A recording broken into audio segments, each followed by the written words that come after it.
Deus trouxe um mover, né, da restauração das línguas, né? E a igreja, nesse período, ela foi profundamente avivada, depois dos grandes problemas que a igreja viveu. Ela foi avivada, né, pelo dom de línguas. E agora nós vamos ver o movimento de cura, porque no século XX, o século XX foi o século em que Deus foi restaurando todos os elementos da igreja. Então, o que nós estamos vendo é parte da igreja real de Cristo, né?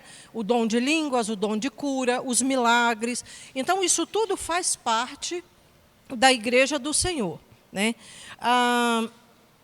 Existe uma teoria do Ralph Mahoney, que ele diz o seguinte, que os avivamentos geralmente acontecem quando existem 3 elementos na Terra. Algo acontecendo em Israel, né? Algo acontecendo dentro da igreja e condições do mundo. E esse avivamento de cura, ele vem logo após a Segunda Guerra Mundial.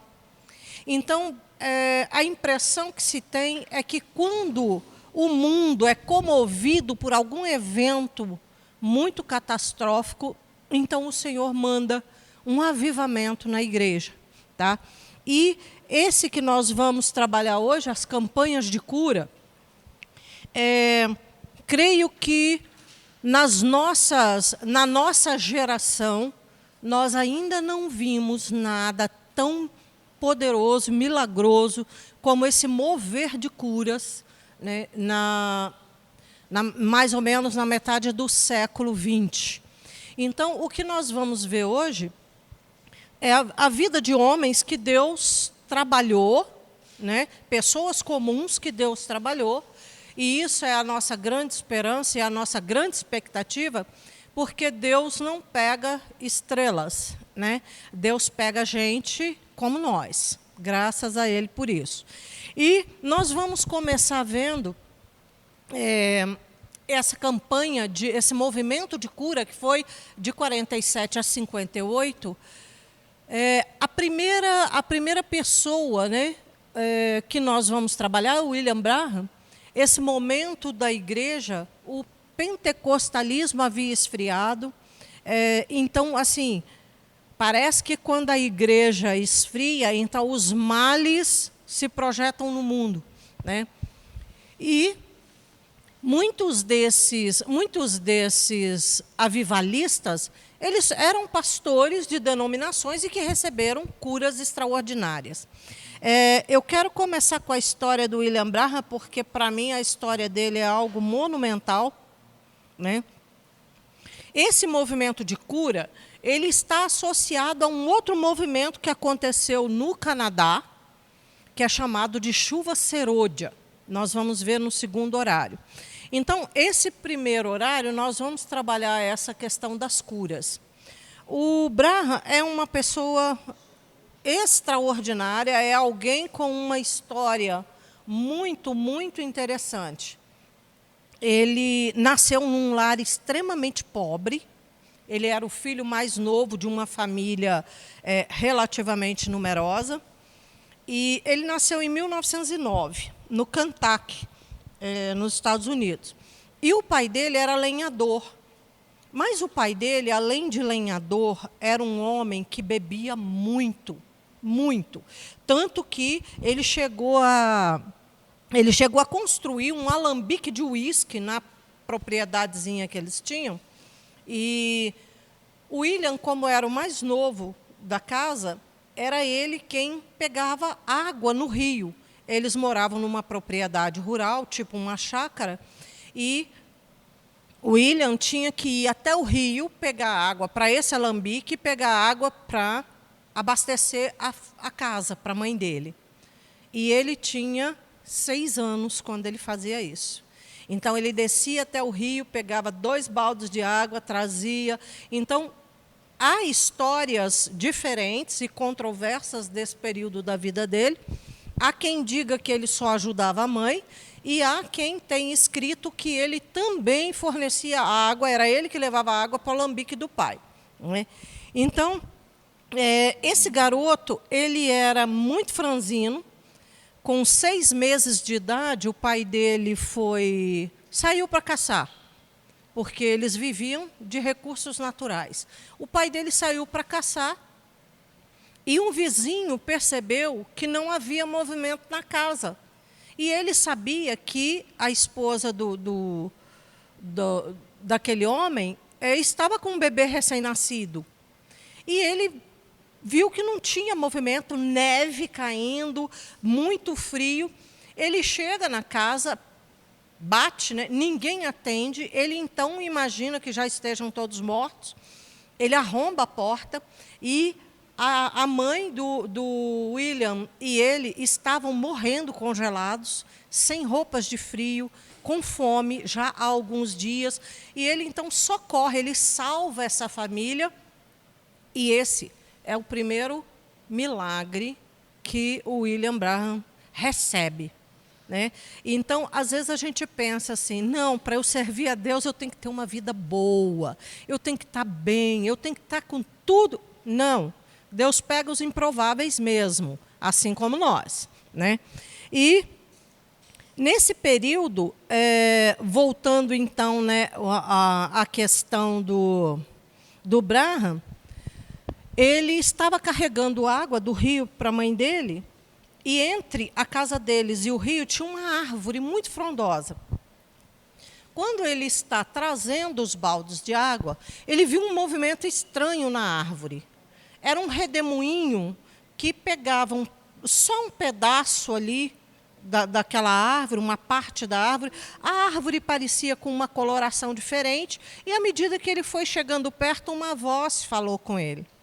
E essa voz disse para ele o seguinte: nunca beba, não fume, não seja promíscuo, porque eu tenho um propósito para você. E ele guardou isso. Né? Essa primeira experiência, ele estava com 7 anos, mais ou menos, e uma criança, não deu muita importância a isso. Né? Mas ele foi crescendo e essa experiência se repetiu na vida dele mais algumas vezes. Outras vezes ele ouviu essa mesma voz falando com ele que se separasse, né? Que Deus tinha algo para fazer na vida dele. Quando ele estava com 21 anos, o pai dele e o irmão já haviam morrido, e ele foi trabalhar numa empresa, e ele foi envenenado com gás, e ele ficou muito mal. E aí os médicos decidiram operá-lo, porque junto com esse envenenamento, ele teve uma crise de apendicite. E juntou as duas coisas, ele realmente apagou. Né? Ele estava sendo levado, ele estava morrendo. E ele, nesse momento, ele tem uma conversa com Deus, e ele diz para Deus o seguinte: olha, eu não fumei, eu não bebi, mas eu não estou pronto para morrer. Ainda não é a minha hora. E o quarto foi ficando escuro, e ele se viu numa floresta. E ali ele escuta novamente a mesma mensagem: não beba, não fume, não prostitua, porque eu vou te usar. E ele aí volta. E Deus diz para ele o seguinte: eu já te chamei e você não foi, né? Você não me atendeu. Então ele agora pede ao Senhor o seguinte: Senhor, se é você, deixa eu voltar, porque eu vou te obedecer. Né? Eu vou pregar o Evangelho, ainda que seja em cima das casas, nas esquinas das ruas, mas eu vou pregar o Evangelho. Quando ele voltou a si, o médico que estava dando atendimento a ele olhou para ele e ficou espantado. E o médico entendeu, o médico foi avivado no momento em que ele volta. O médico entendeu que ele tinha tido um encontro com Deus, porque o estado dele era tão precário que não havia possibilidade dele viver. E o médico, naquele momento, entendeu que houve um milagre ali, né? Ele vai para casa e, depois disso, né, ele começa realmente a buscar a Deus. Aos 24 anos, ele começa a pregar, e a igreja dele prosperou muito, muito mesmo. Nessa época, ele já tinha casado, né, e ele conheceu um grupo de pentecostais de Michigan, e foi quando ele ouviu falar, né, do batismo no Espírito Santo. Ele aí pregou numa conferência, e ele recebeu vários convites, né, para pregar em outros lugares, mas ele desistiu. Novamente ele para. Né? Ele se envolve com a própria vida e ele não dá atenção àquilo que Deus já tinha falado para ele. E ele adia por mais 5 anos, né, o chamado de Deus, e várias tragédias começam a acontecer na vida dele. A primeira foi que ele perdeu a esposa e a filha numa enchente do rio Ohio, e ele fica sozinho, né? E em maio de 1946, ele estava trabalhando como guarda florestal, e ele tem novamente aquela experiência da voz falando com ele através da árvore, perto de uma árvore. Ele viu aquele mesmo redemoinho próximo da árvore, e o Senhor fala com ele novamente que ele havia desistido da caminhada. Né? E ele, então, se dedicou, ele já estava na floresta, né? Ele já vivia na floresta, ele, então, dedicou um tempo a jejum, oração, leitura da palavra, e quando ele começou a falar com Deus, ele pediu perdão por ter negligenciado o ministério, e uma luz muito forte veio sobre a cabana. Essa luz foi se espalhando pelo chão, né, como uma bola de fogo, e ele ouviu passos. Eu imagino que a experiência deve ter sido tremenda, né? Terrível. Ele ouviu passos vindo dessa luz, e uma voz falou com ele que ele havia negligenciado novamente o chamado dele, e que o Senhor estava esperando por ele, e ele realmente teve uma visão do Senhor, né, de Jesus. E aí o Senhor disse para ele que, se ele fosse sincero, e que se ele levasse as pessoas a crer no Senhor, ele teria um poder sobrenatural que nada ia resisti-lo, nada ia pará-lo mais. E que ele poderia curar qualquer tipo de doença, inclusive o câncer. E ele, então, recebe de Deus algumas determinações, porque o que Deus deu para ele foi um pouco mais, foi um pouco além. O Senhor disse que, no momento em que ele colocasse a mão esquerda sobre a cabeça das pessoas, ele detectaria a doença. No momento em que ele colocasse a mão direita, ele ia entender os pensamentos daquela pessoa. Então, ele entendeu que muitas enfermidades ocorriam pela maneira com que a pessoa pensava, pela forma com que a pessoa pensava. E aí, ele escreve uma coisa muito interessante. Os pensamentos dos homens falam mais alto no céu do que as palavras na terra. Isso é tão sério, isso me incomodou tanto, porque a maneira como nós pensamos determina a nossa vida. Saúde, doenças, finanças, isso está muito ligado à nossa maneira de pensar. Né? E ele, então, começa esse ministério. Ele morava em Indiana e ele foi chamado para St. Louis para orar por uma criança que era filha de um pastor e que estava, né, já há 3 meses na cama, com uma doença horrível, a criança era só pele e ossos, né? E estava desenganada pelos médicos.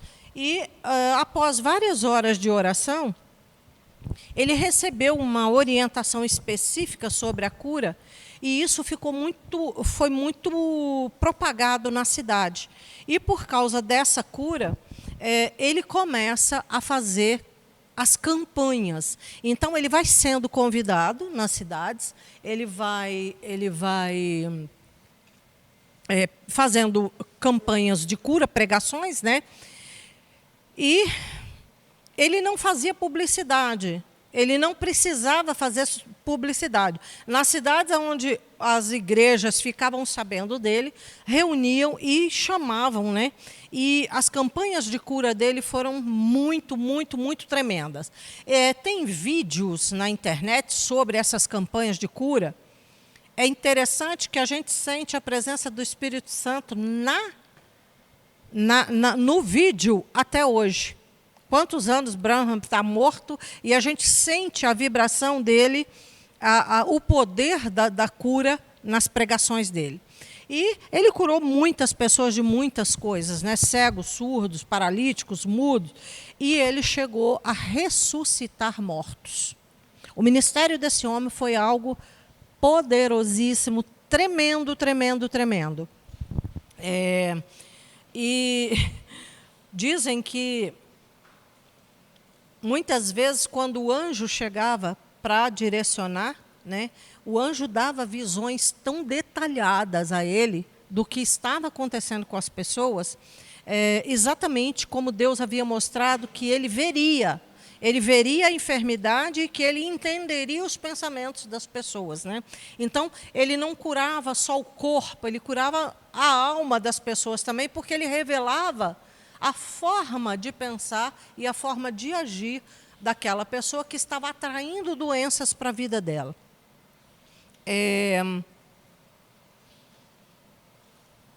E ele falava, né? Ele falava detalhes das vidas de pessoas desconhecidas, ele dava nome completo, endereço, telefone, cidade de onde a pessoa estava vindo. Ele tinha uma revelação total da vida daquelas pessoas. Essa fotografia dele tem um aspecto interessante, porque ali em cima da cabeça dele, ele estava numa campanha e um fotógrafo, um jornalista fotográfico, tirou essa foto, porque muitas pessoas diziam que quando ele estava na plataforma pregando, tinha uma luz que o envolvia, né? E todo mundo tinha muita curiosidade sobre essa luz. E um dia ele estava pregando e um fotógrafo fez as fotos do evento, e essa luz, ela pairava sobre a cabeça do Branham quando ele estava pregando. Ele realmente foi uma pessoa muito diferenciada. Pausa para algumas explicações. Naquele momento da civilização humana, principalmente aqui nas Américas, esse tipo de ministério era muito importante mesmo, porque as pessoas estavam entristecidas pela guerra. A Segunda Guerra Mundial tinha acabado de acabar, né? As pessoas tinham perdido muitos parentes, muitos queridos, muitos entes queridos, e a situação da própria igreja era uma situação de esfriamento. Essas manifestações de poder e de milagres são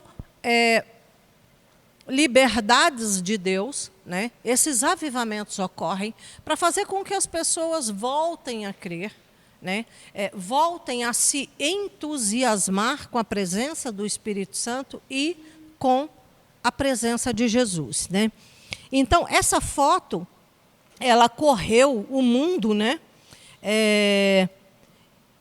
E o jornalista foi falar com ele que alguma coisa surpreendente estava acontecendo com ele, e ele não teve o menor problema com isso, ele não ficou empolgado, ele não ficou assim curioso, porque ele sabia, porque antes dele ministrar, ele via quem chegava perto dele na plataforma. Então, não era uma novidade para ele essa presença física do Espírito Santo. Ele não tinha nenhuma dúvida de quem estava conduzindo a reunião dele, né?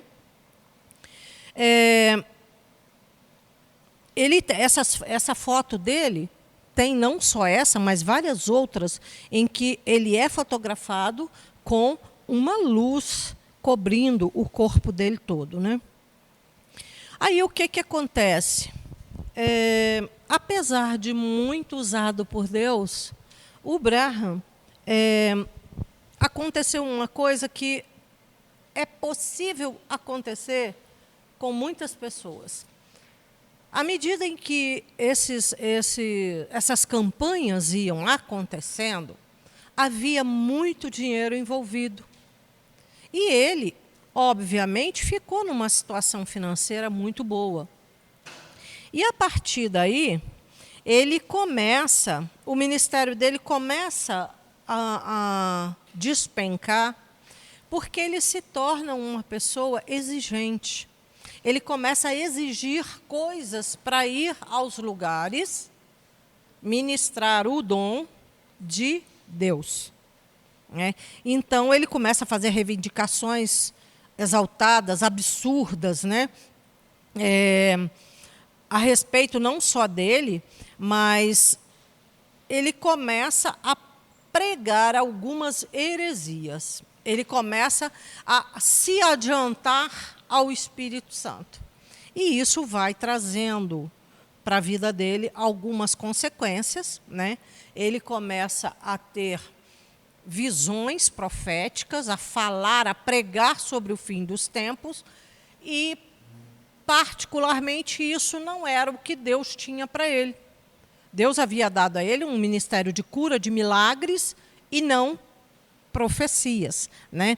Então, ele inventou um plano de 7 épocas da história da igreja. Então, ele colocou o seguinte, e isso é o grande perigo de todos os avivamentos. É o fim. O começo e o meio dos avivamentos são poderosíssimos. Geralmente, o fim é desastroso, né? Então, o Branham inventou esse plano de 7 épocas da igreja, né, baseado nas igrejas do Apocalipse. Então, ele descreve o seguinte, que cada época da igreja tinha um mensageiro. Tá? Então, o primeiro mensageiro foi Paulo, né? Os mensageiros posteriores foram Lutero e Wesley. E quando chegou na 7ª etapa, na 7ª mensagem, adivinha quem era o mensageiro? Ele próprio. E isso o envaideceu de tal maneira, né, que ele se colocou na posição de que era ele quem traria a vinda de Cristo. Consequências, né? Então, ele dizia que, da mesma forma como João Batista veio para anunciar a vinda de Jesus, ele, William Branham, era o profeta do século XX, que estava anunciando a vinda de Jesus para breve. Eu vou falar uma coisa para vocês. Eu tenho já alguns anos vividos, eu estou com 64 anos, e eu, desde criança, porque como na minha casa trabalharam muitas pessoas cristãs, a minha mãe tinha uma preferência por contratar pessoas de igrejas evangélicas. Então, eu ouvi muitas histórias, né? Eu ouvia muitas histórias a esse respeito.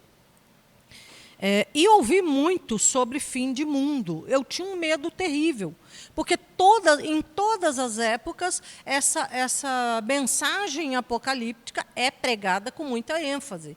Então, a gente olhando a questão do Branham, acho que ele não saiu muito do convencional, né? Em todas as épocas, vocês imaginem um período como o da Segunda Guerra Mundial, que as pessoas não tinham certeza de nada, os filhos indo para a guerra, morrendo na guerra, as pessoas realmente acreditavam que era o fim do mundo. E quando chega uma pregação dessa, partindo de alguém com o poder do Brahman, as pessoas acreditavam que realmente o fim estava próximo. Entre as pessoas mais equilibradas, isso não tem muito problema. Mas, se essa notícia chega a pessoas desequilibradas, vocês imaginem quantos suicídios, né? Quanta loucura as pessoas fizeram por causa dessas mensagens. E aí o que acontece? O Senhor diz especificamente para ele que o ministério dele havia acabado. E ele insiste nas campanhas. Andar com Deus é um negócio muito sublime. Nós precisamos ter uma dependência muito forte, muito segura do que Deus está anunciando e falando. Porque qualquer pensamento nosso que interfira, um ministério como esse era totalmente dirigido pelo Senhor. Então, o que acontece? Nós, como seres humanos, nós temos a tendência de pegar na nossa mão o ministério e achar que é nosso, né? Então, a humildade é uma das características de qualquer servo de Deus. E aí, o Brahman resolveu insistir um pouco mais no ministério. E um dia eles estão indo para uma campanha. Nesse momento ele já está, em 65, ele já está com carro, ele já tem um estilo de vida muito melhor do que quando ele começou. E ele então, Deus já havia falado para ele, sai de cena. Acabou o tempo de ministério de cura, sai de cena. E ele estava motivado demais por aquela vida e ele não obedeceu. E ele está fazendo uma viagem com a esposa dele, mais algumas pessoas, e ele tem um acidente de carro, e ele morre nesse acidente de carro, não antes do Espírito Santo avisar para ele que ele havia passado do limite, né? Ele morre e a esposa dele morre também nesse acidente. Eles são levados para o hospital, a esposa dele, quando é colocada do lado dele, ressuscita e ele vai embora. E os médicos e enfermeiros ficam abismados, porque, ainda morto, ele ressuscitou a esposa, né? E a campanha, a vida ministerial de William Barra termina dessa maneira.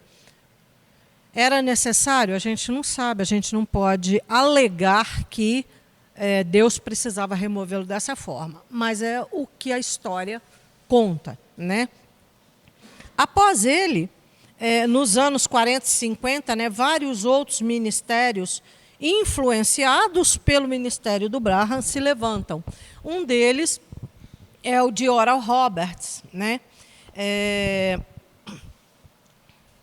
Eu vou falar primeiro do T.L. Osborne, porque ele vem logo a seguir. Ele tem um contato com o Brahman, ele vai a uma campanha do Brahman e ele fica maravilhado com a campanha do Brahman, né? E ele volta, ele era pastor de uma Assembleia de Deus, e ele volta maravilhado com o que ele viu nas campanhas do Brahman. Ele já era pastor de uma igreja, o Osborne, e ele então passa a direção da igreja para a esposa dele, e ele vai fazer períodos de jejum e de oração, porque ele entendeu que Deus poderia fazer com ele a mesma coisa que havia feito com o Brahman, né? E aí Deus falou para ele que, da mesma forma como ele havia levantado, né, Aimee Semple McPherson, o Charles Price, poderia levantá-lo também no ministério de cura. Esses 3 ministérios aqui, eles são basicamente ministérios de cura, né?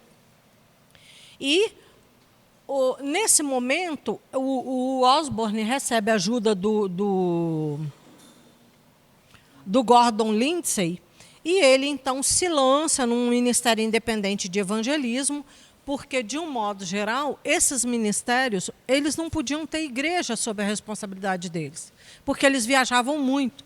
Então, agora é a vez do T.L. Osborne. Inclusive, ele é um grande influenciador do ministério do R.R. Soares e de outros ministérios brasileiros. Tá? Então, ele se lança, né, ele se lança no Ministério de Cura, e o Osborne, ao contrário do Branham, o ministério dele é mais forte fora dos Estados Unidos. O ministério dele foi muito forte, né, aqui na América Latina, África, Ásia, Europa. Ele fez campanhas de cura monumentais nos principais países europeus. Em alguns países, as campanhas do Osborne chegavam a atrair 100 mil pessoas. Né? Eram feitas em estádios, eram feitas em praças, né, muito grandes. E, à medida que ele começava a pregar, os milagres começavam a acontecer na plateia, né? E era impossível para ele impor a mão sobre as pessoas. Então, na vida do Osborne, os milagres eram... As pessoas não vinham a ele, como no caso do Branham. Ele manifestava o poder do Espírito Santo e as pessoas eram curadas nos seus lugares. Né? Em algumas campanhas, o número, né, de pessoas curadas, numa campanha só, foram 125 surdos mudos, 90 cegos. Então, o mover do Espírito Santo era algo fantástico. Eu quero frisar bem essa questão da cura divina, porque na nossa geração a gente não vê muito disso. A nossa geração não é uma geração que tenha presenciado milagres dessa natureza. Nós fomos convertidos no meio de uma geração com poucos milagres. Mas o Osborne, eu vou contar para vocês um testemunho meu. O Osborne, ele influenciou o ministério do R.R. Soares. É tanto que ele veio ao Brasil, ele teve uma época em que ele veio ao Brasil na Igreja da Graça. E eu acredito que Deus nos dá experiências para a gente ter autoridade para falar de certas coisas. Tá? Eu estou falando de história da igreja, eu estou falando de ministérios, de movimentos. Então, assim, eu preciso ter uma basezinha para dizer acontece. Um dia, eu cheguei em casa, eu tinha uma escola aqui, e... Na verdade, eu passei por algumas experiências. Né? Eu nasci num lar católico, extremamente abusivo, todo tipo de abuso que vocês imaginarem. Cresci ali, por volta dos 12 anos, minha mãe resolveu que a única forma de mudar a nossa vida era no espiritismo. Entrei de cabeça, fui junto. Com 15 anos eu já bati a cabeça no terreiro, depois fui para a mesa branca, budismo, eu frequentei algumas religiões. Aí, eu não preciso nem contar o nível de depressão que eu vivia. Né? Eu fumava muito, eu era uma pessoa extremamente irritada.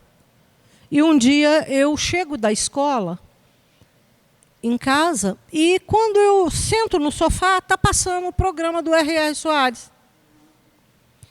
E aí eu olhei, e ele já estava quase no fim, ele falando, né, das curas, não sei o quê. E naquele dia eu estava particularmente azeda. Eu estava irritada num nível. Eu olhei para a televisão, falei, eu conversando com Deus, hein? Engraçado, esse povo fica arrancando dinheiro dos outros, falando de cura, não sei o quê. Só cura osso, só cura isso, só cura aquilo. Cura depressão? Eu pensando. Eu não abri a minha boca, porque se eu tivesse falado, a gente poderia dizer que o diabo pegou, né, e levou lá. Não, eu só pensei. Mas eu estava numa fúria tão grande. Falei, esse povo cura. Será que cura a depressão? Porque eu era um poço de depressão. Gente, quando eu acabei de pensar, o RR diz assim, Senhor, essa mulher está duvidando que o Senhor cure depressão. Não preciso nem dizer que eu já caí de joelho, né? Já caí de joelho. E ali eu entendi que com Deus a coisa era um pouco mais elevada, né? Eu falei, ok, então, estou curada? Estou curada. Amém, graças a Deus. Então, eu não poderia falar de cura divina se eu não tivesse recebido esse e outros tantos momentos em que Deus operou curas. Deus fez uma cirurgia no ouvido da minha filha. Eu passei quase um ano enlouquecida com a Lívia, com uma dor de ouvido que ninguém curava. E nós fomos ao médico, fui a Porto Velho, e o médico, eu já não tinha mais antibiótico novo para dar para a Lívia. E febre, e dor, aquela criança não dormia. Nós fomos a Porto Velho e voltamos com o seguinte diagnóstico. A única coisa que resolve o ouvido dela é uma cirurgia. Eu falei, eu não vou operar o ouvido da minha filha, porque a operação, às vezes, traz consequências maiores do que a infecção. E naquela noite, eu e a Genô resolvemos orar por aquela situação, mas orar de verdade mesmo, porque a gente vinha orando, mas sabe aquela oração chinfrinha? Né? Aquela oração que não passa do teto da casa?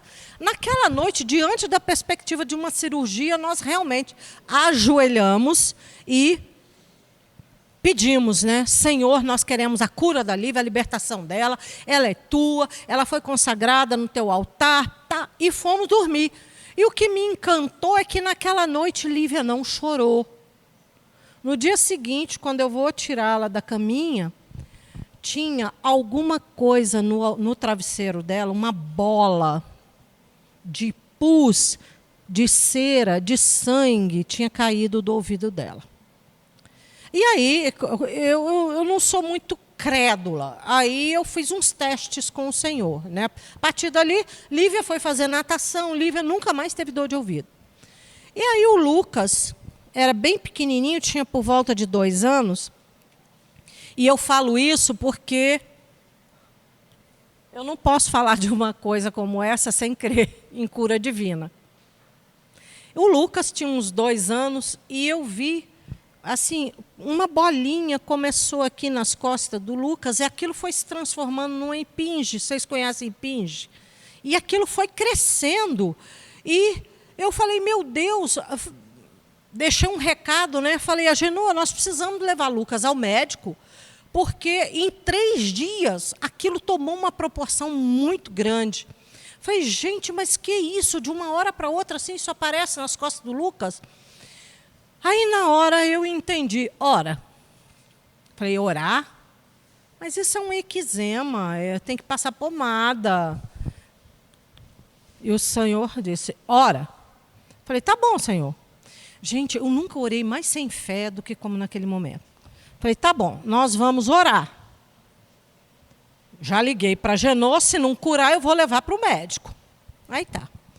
Coloquei a mão sobre ele, e naquela hora eu senti como se luva de fogo tivesse entrado no meu braço até aqui.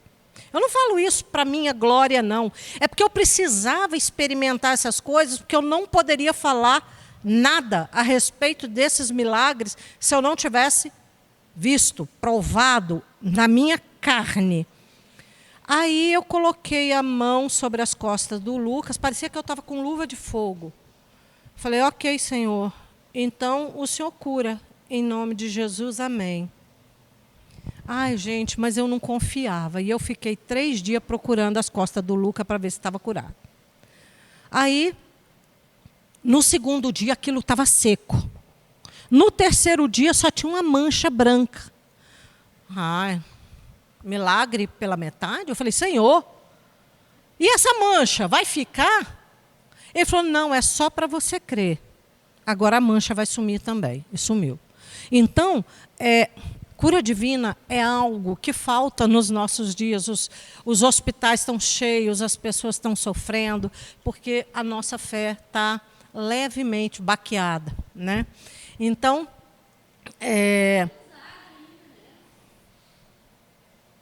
não, eu gosto de ter certeza, entendeu? Fé, para mim, é certeza das coisas que eu não vejo.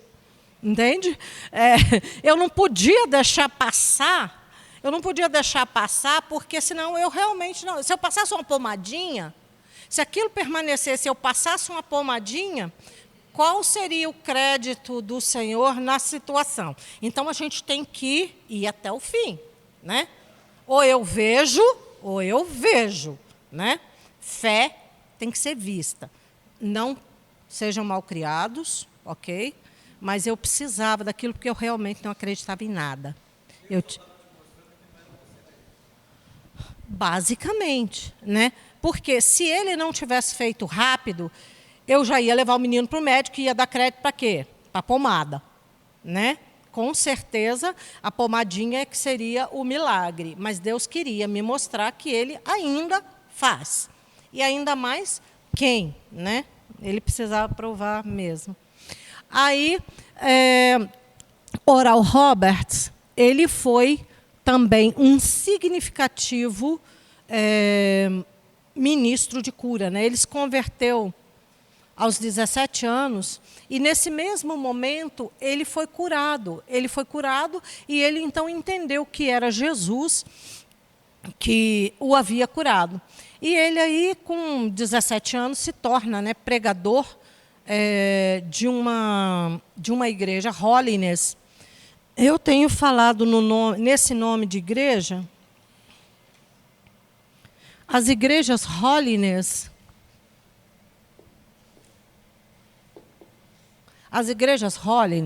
são igrejas,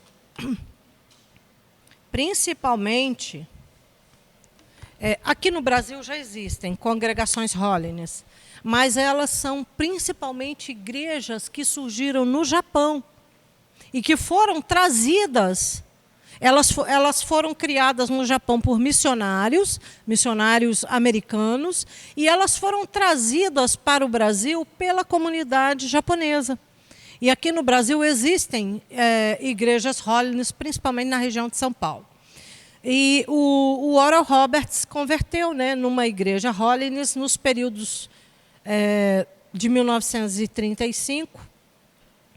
E ele foi fazer faculdade, e as faculdades americanas têm o privilégio de serem faculdades cristãs. De um modo geral, esses homens que foram levantados para a obra de Deus, uma das primeiras coisas que eles fundavam eram universidades. Por quê? Porque as universidades europeias, ou elas eram católicas ou elas eram protestantes. Não havia ensino público, não havia... o ensino público vai surgir na Europa já na Idade Moderna. Então, de um modo geral, as universidades eram cristãs, ou cristãs católicas ou cristãs pentecostais. E aí o Roberts, ele estava orando e ele entendeu, ele recebeu uma revelação de que Deus é bom e que ele quer curar todas as pessoas. Então, ele se sentiu chamado, né, para começar uma campanha de cura para a sua geração.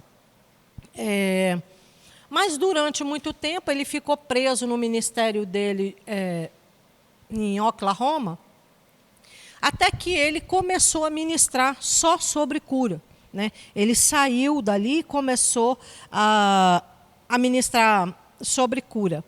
Ele declarou, o Branham chegou a ver uma campanha do Oral Roberts, e o Branham disse que a autoridade desse homem sobre demônios, enfermidades, né, era algo que ele nunca tinha visto. E pecado, porque ele não só curava, né, as enfermidades e expulsava demônios, como ele falava sobre os pecados das pessoas. Né? E o Branham viu uma campanha dele e ficou encantado, porque ele disse que nunca tinha visto uma autoridade como aquela em uma pessoa. O Robert sentia, ele declara que quando ele estava ministrando, ele sentia, né, a mão direita dele manifestar poder sobre as pessoas. Ele chegou a publicar uma revista chamada Abundant Life, ou Vida Abundante, né? Ele foi o primeiro pregador a usar televisão. Ele é o primeiro pregador, na época em que o ministério dele estava se desenvolvendo, ele foi o primeiro pregador a usar a televisão para fazer as pregações dele. Outro grande e importante nome da pregação, a foto dele não está aí, mas é Gordon Lindsay. Só para vocês terem uma ideia, os ministérios e as campanhas nesse período, uma das coisas com que o Espírito Santo precisa tratar quando ocorrem avivamentos é com o espírito humano. De um modo geral, quando o poder de Deus vem sobre pessoas e elas têm ministérios magníficos como esses, é muito comum as pessoas se perderem no caminho por causa da vaidade. A vaidade ainda é o que derruba as pessoas. Vocês imaginem que Jesus, quando ele sai do batismo dele, e quando a gente estuda a vida desses homens, a gente entende o que Jesus passou. Jesus sai das águas e ele vai para o deserto. Ele está 40 dias com fome no deserto. O que aparece para ele? Quem vem brindar o fim do jejum dele? Deus? Não. Satanás. Satanás chega e oferece para ele o quê? Comida, porque era a primeira necessidade. Poder e grana. Vocês entendem os 3 pecados capitais nos quais nós somos falíveis? E que projeção pode nos levar a essa queda? A gente pensa assim, não, eu vou jejuar, porque aí o diabo não tem mais poder sobre mim. É aí que ele vem. Ele vem testar se o jejum valeu. Com esses homens não foi diferente. Aquilo que Jesus enfrentou no deserto, a oferta do inimigo para Jesus continua a mesma.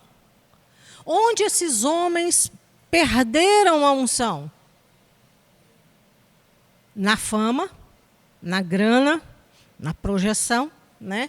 E, obviamente, eu não sei se vocês percebem, mas se nós estudarmos a vida dessas pessoas, nenhum deles saiu de mansão.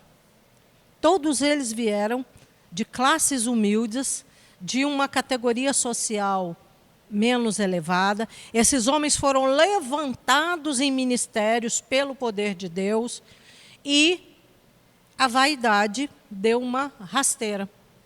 Às vezes, eu não sei se é só uma questão humana, né? Mas, de um modo geral, eles são muito tentados. Quanto maior a projeção de um ministério, maior o inimigo vai investir naquelas vidas. Né?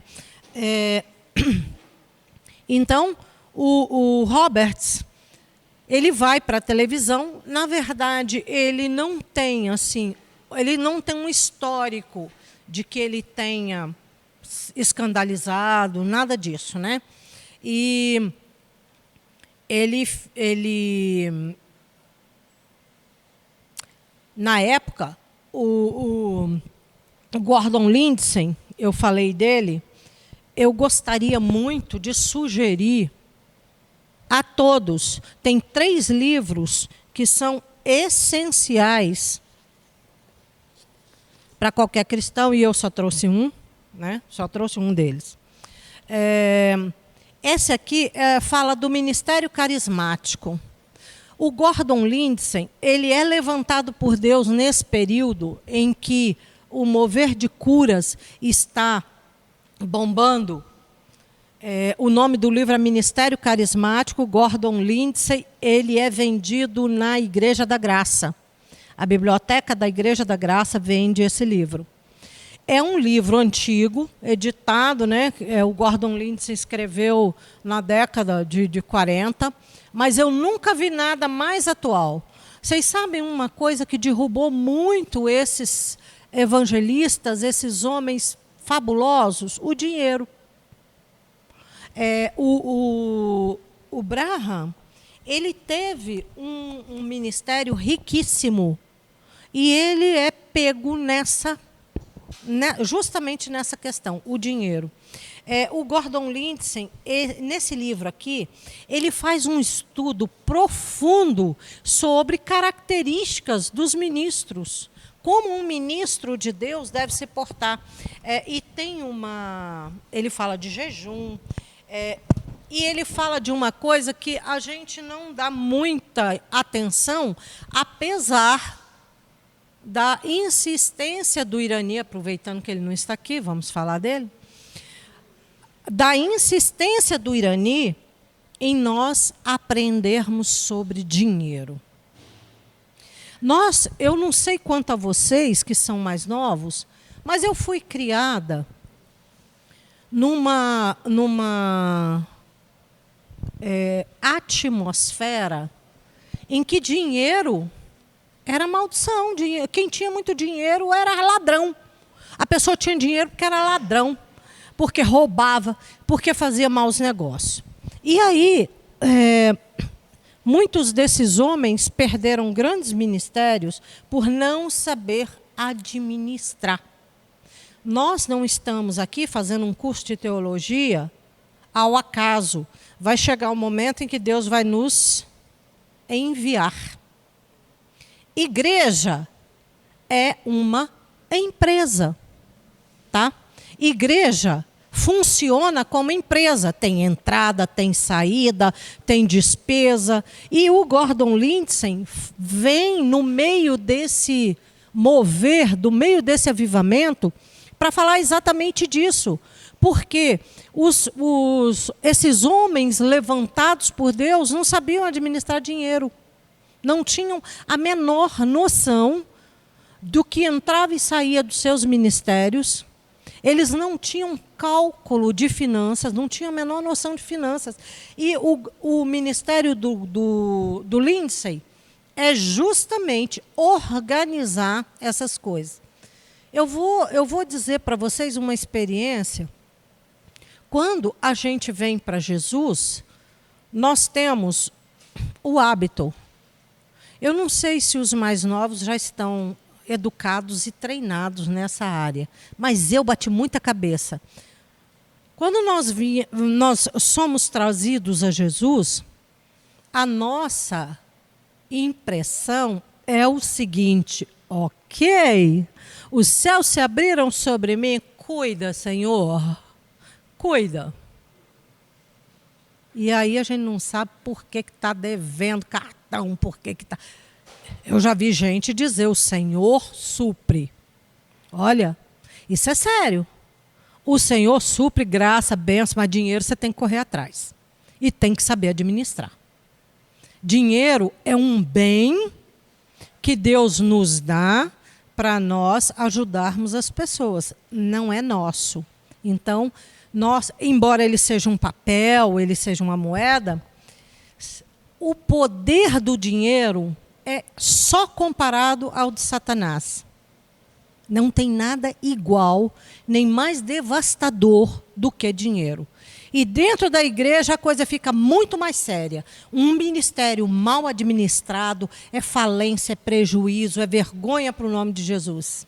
Nós temos que entender isso, porque uma hora vocês estarão diante de igrejas. Vocês estarão diante de comunidades. Nós não estamos aqui ocupando o domingo só porque nós não vamos na piscina, porque hoje está nublado. Entende? Ninguém está aqui de passeio. Essas questões, elas precisam ser trazidas porque dinheiro é o que move os ministérios. Dinheiro é um bem preciosíssimo e é vivo. Dinheiro é uma coisa viva, dinheiro é um espírito. A moedinha, a nota que a gente pega, mas a potência do dinheiro é espiritual. O que a Bíblia fala? Para não honrar quem? Mamon. Quem é Mamon? É o Deus do dinheiro. Ou você administra o seu ou ele rouba. Ele fica com ele. Tá? Então, a gente pensa que, eu particularmente pensava o seguinte, agora estou em Cristo, tudo rola, tudo vai bem. Até que eu tive que ir aprendendo essas coisas. Eu estou na terra ainda, eu tenho que viver princípios, eu tenho que viver a administração. E a administração de igreja é um negócio muito sério, porque Deus vai pedir contas, não só do nosso dinheiro particular, mas dos investimentos feitos na igreja. Esse livro é uma preciosidade, é um livro antigo, mas ele é muito atual quando se trata de princípios. Tá? Muito, muito bom. Sugiro a vocês que ou comprem ou vejam, porque a biblioteca da igreja deve ter um exemplar desse. Tá? Vamos ver se passa agora. Passou. Tá. Então, a missão do Gordon Lindsay, vocês imaginem, Deus levanta um homem para ensinar sobre organização. Eu costumo dizer que todo mundo na vida deveria fazer, ainda que fosse, um curso técnico de administração. Casa é uma questão de administração. Se nós não administramos nossa casa, nós vamos falir. Né? Ministério é uma questão de administração. Profissão é uma questão de administração. Então, todos nós deveríamos fazer, ainda que fosse um cursinho básico de administração. Esses homens, eu quero falar especialmente de Billy Graham. Uma coisa interessante sobre esse movimento da chuva serôdia, um movimento de cura e chuva serôdia, ao mesmo tempo que esses movimentos esses avivamentos estavam acontecendo aqui nas Américas, nas Ilhas Hébridas, lá do outro lado do mundo, estava acontecendo um avivamento poderosíssimo. Eu quero fazer um parêntese aqui. Se vocês quiserem depois procurar o avivamento das Hébridas, eu vou dar uma dica rapidinha sobre esse avivamento, porque ele é interessantíssimo. As Hébridas são ilhas muito geladas, na região próximo dos mares da Europa. E um dia, duas irmãs já idosas, se não me engano, uma era cega e a outra era aleijada, elas resolvem acordar de madrugada e começar a orar. E elas começam a orar, gente, e através da vida dessas duas senhoras, aconteceu um avivamento tão poderoso nessa região do mundo, mas tão poderoso, que espalhou para toda a Europa. Né? Então, às vezes a gente pensa que um avivamento, que determinados milagres de Deus só acontecem com pessoas especiais. ou muito destacadas. Não, essas duas mulheres que começaram o avivamento das Ilhas Hébridas eram duas senhoras já idosas, que elas decidiram que elas iam levantar de madrugada, num frio tremendo, e elas iam orar para Deus fazer alguma coisa na ilha. Sabe aquela coisa assim que a pessoa sente que não está bom, né? Nós temos um país cheio de violência, cheio de coisas novas chegando, né? Nós precisamos investir em oração pelo Brasil. Deus tem muito para fazer no Brasil. Então, esse avivamento das Ilhas Hébridas, ele foi mais ou menos ligado ao Chuva Serôdia. Junto com esse avivamento das Hébridas na Escócia, na Coreia, começou um outro avivamento, onde 4.000 pessoas se reuniram. Eu vou dar uma pausa, porque eu sei que o lanche está muito importante. O lanche é uma questão importantíssima. Olhem, admirem o lanche, depois a gente volta.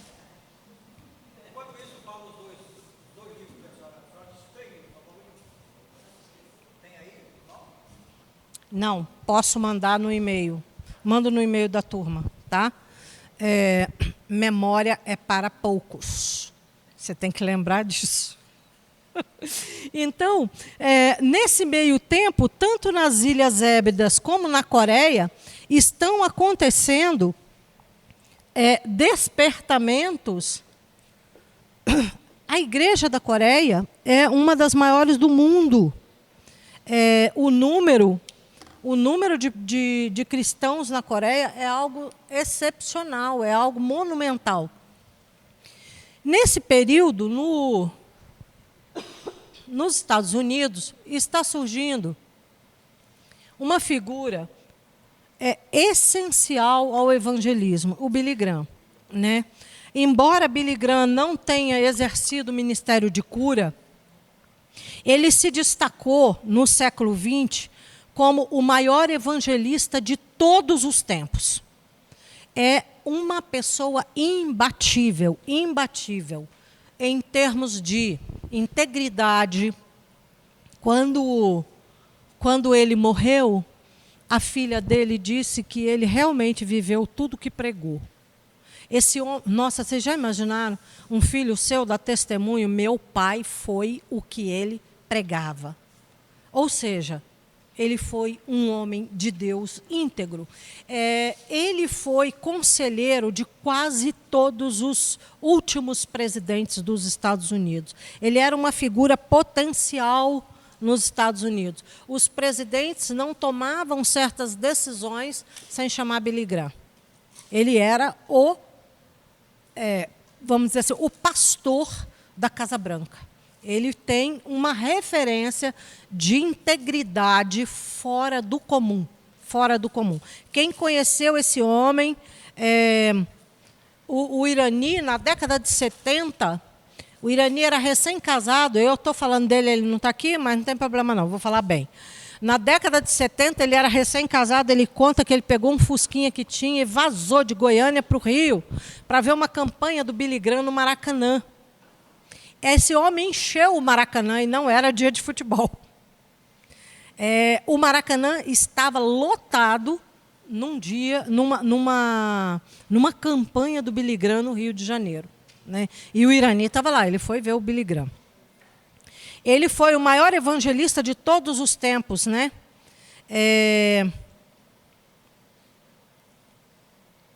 Durante muito tempo, ele foi... Nosso tempo termina que horas? Às 10, tá. Durante muito tempo, ele foi assim, um jovem evangelista normal, né? Quando a gente fala normal, a gente diz assim, frequentador da igreja, né? E em 1949, durante um acampamento nas montanhas perto de Los Angeles, ele foi preletor, ele era um jovem seminarista, né? E ele foi um dos preletores dessa conferência, porque As universidades americanas têm essa vantagem, pelo menos tinham, né? Eles faziam, os seminários evangélicos faziam conferências e vinham alunos de outras universidades, eram como os encontros. E o Billy Graham foi escalado para ministrar em um desses encontros, em uma dessas conferências. E aí o que acontece? Quando chegou no dormitório, um colega dele disse para ele que a pregação dele era muito fraca. A pregação dele era muito ruim. E ele ficou desesperado, né? Ele entrou num conflito tremendo, porque o colega dele disse que ele não tinha, a visão dele da Bíblia era muito estreita, que ele não tinha uma visão assim, geral da Bíblia, que a visão dele era muito estreita. Tem uma coisa a respeito do Billy Graham, eu tinha pegado uma outra foto dele. Vocês nunca vão ver uma foto do Billy Graham sem uma Bíblia na mão. Ou aberta, ou assim. Por quê? Por causa dessa crítica, e aqui eu quero abrir um parêntese, porque nós todos, se formos olhar para a nossa vida, nós deveríamos estar em psicólogos 24 horas. Todo mundo critica a gente. Principalmente quando nós nos convertemos, aí a crítica é pesada. Ela fere no espírito. Por quê? Gente ferida não serve a Deus. Por isso. Gente ferida fica no canto, choramingando, e não serve a Deus. Por isso que o diabo ataca os pontos mais sensíveis da nossa alma. Porque ele não quer que a gente seja levantado. Gente doente de alma não serve a Deus. Fica choramingando nos cantos. Porque eu sou pobre demais, porque eu sou fraco demais, porque eu sou novo demais, porque eu sou menino demais. Entende? Nós temos todos os mimimis possíveis para não servir a Deus. O diabo se encarrega de colocar todos na nossa alma, né? Ou a gente foi muito pobre, sofreu muito, ou a gente foi muito rico e não quer saber dessas coisas, ou a gente foi muito ferido, foi muito xingado. Olha, eu sou a 6ª filha da minha casa, apanhei feito cachorro sem dono, ouvi coisa do arco da velha, sofri todo tipo de bullying e abuso que vocês imaginarem. E aí, quando chegou na época de eu fazer faculdade, eu queria muito fazer medicina. Eu queria muito fazer medicina, e a minha irmã já estava em Vitória, né, na capital do Espírito Santo, fazendo cursinho. Eu falei para minha mãe, mãe, eu quero ir para Vitória, porque eu quero fazer medicina. Ela falou, você não está vendo que a sua irmã já está lá, que seu pai está gastando? Vai para Colatina e faz qualquer coisa, porque você não vai dar em nada mesmo. Eu fui para Colatina, fiz qualquer coisa que eu achei, que foi o curso de História, e estou aqui dando aula de história da igreja, porque Deus não erra, né? A mãe pode errar, mas Deus não erra, né? Né? Então, a gente precisa, e isso não é para me gabar, não, é porque eu levei mais ou menos 10 anos para entender que eu tinha que ser professora. Eu odiava magistério. Quando eu me formei no 2º grau, que eu fiz magistério no 2º grau, eu fui dar aula numa escolinha infantil do lado da igreja, da igreja católica, e era turminhas de jardim, de pré, e eu dei aula ali uma semana, me preparei, e um dia a diretora da escola me chama na sala dela e diz assim, nunca entre numa sala de aula, você não presta para ser professora. Falei, ok, era isso mesmo que eu queria ouvir, eu não quero ser professora. Fui, né? Porque eu gritava muito com as crianças. Eu nunca servi para dar aula para criança, gente, não é meu público. Entende? Criança não me entende, eu não entendo criança. É um problema, né? Aí fui dar aula no Ricardo Cantanhede, no Heitor Villa-Lobos, amei, apaixonei, fiquei assim deslumbrada. E é mais ou menos por aí. A gente não presta até que Deus toca na vida da gente, tá? Então, se disserem para vocês que vocês não prestam, acolhe, passa para quem pode, passa a bola para quem pode e diz, Senhor, ó, é o Senhor que me leva. Então, amém. Vamos. Eu quero continuar com a vida do Billy Graham, porque é muito interessante.